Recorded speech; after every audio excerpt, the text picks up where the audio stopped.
Good day mga kaergan. Okay, panibagong video na naman tayo. Parang continuous sa topic sa ating ginawang video na tips para sa pag power upgrade ng isang airgun. Basically, yung video na yon is para sa mga Indo-made na mga receiver or unit, pero please take note na hindi naman sinasabing lahat ng Indo ganun. May mga Indo-made naman na magaganda. Magaganda po yung mga gawa na receiver or sabihin nating buong unit. Okay? So ito, yung unang sinabi natin kasi dun is increase your power reg output. So ito na nga, ito yung tinutukoy natin dun mga ka-airgun. So paano nga ba mag-increase ng isang regulator, mag-increase ng regulated output? Okay, basically lang is dadagdagan mo lang actually yung tigas or yung spring ng iyong regulator. Ayan po, ganun lang po kasimple. Kunwari ito ay nakaset ng 1.8 PSI, then gusto kong maging 2,000. So paano nga ba? Either palitan mo yung disarrangement nito, gumawa ka ng sariling arrangement, then isalpak mo, and then i-check mo. Kung gusto mong ito na at 1.8, gusto mong mag 2,000, pwede mong lagyan ng shim. May mga nakukuha tayo mga ka-airgun na shim, tulad nito 0.2, may 0.3, may 0.4. So una, lalagay ka ng 0.2, so ilalagay mo sa ibabaw dito sa top ng disc, then isalpak mo, then subukan mo kung naging 2,000 na nga. Kung kulang, lagyan mo ng 0.3, kung kulang 0.4. okay, kung kulang pa rin, lagyan mo ng isang disc. Okay, dagdagan mo ng isa pang disc, then i-check mo kung sobra, then kailangan mo maglaro sa alignment ng iyong disc regulator. So napakasimpleng sabihin, pero laking hirap pagod po nito mga ka-airgun. Magandang usapan, pero ay nako, kaya kailangan mo ng ganito, isang tester. Pwede kang bumili sa Shopee, marami po dyan, or pwede ka namang humiram sa iyong mga kaibigan kung mayroon man silang ganito, diba? May marami na tayong kaibigang airgunero. Pwede kang pumunta at lapitan, hiramin mo muna. So yun lang, basically yun lang. Magdadagdag ka lang ng disc, mag-arrange ka, or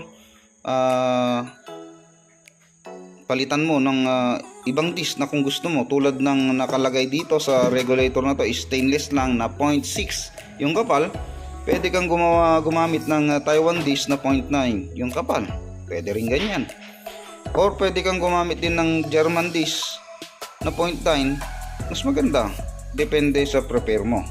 So yun lang po, basic na pagdagdag ng regulated output ng iyong airgun. O yan, pag nagawa mo na yan mga ka-airgun, tataas po yung muzzle velocity nito.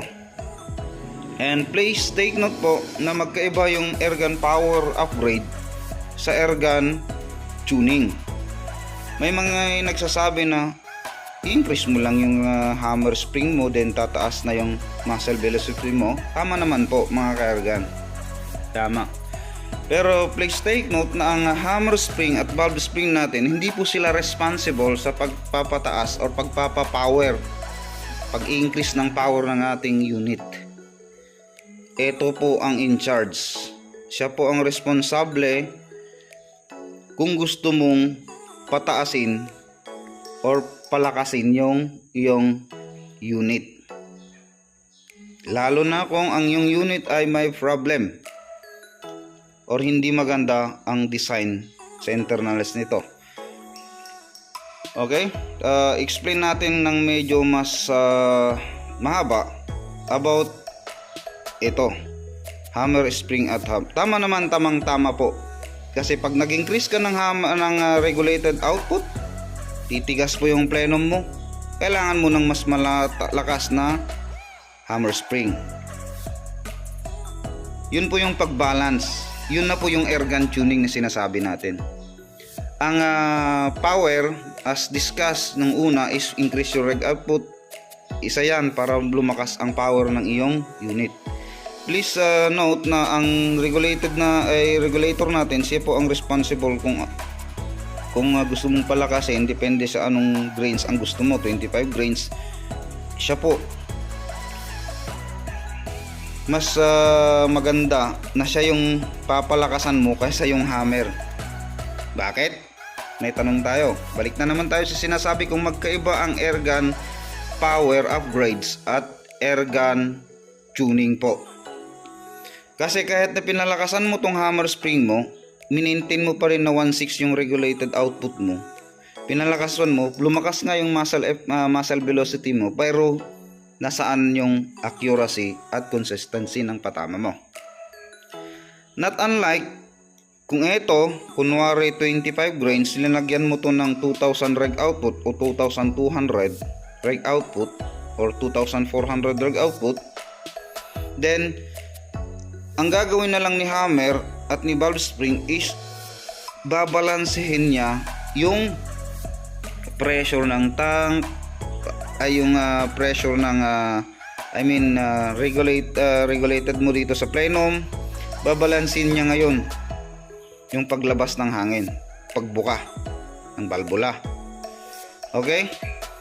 So sana maintindihan natin na ang hammer at ng valve spring, sila po ay ang responsible sa pagbalanse ng ating buong unit, mga ka-airgun.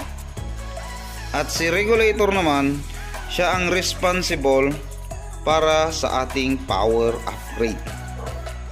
Hope naintindihan natin ito, mga ka-airgun, and sana nakapagbigay na naman tayo ng magandang idea or tips sa power upgrade or airgun tuning. Maraming salamat, mga ka-airgun.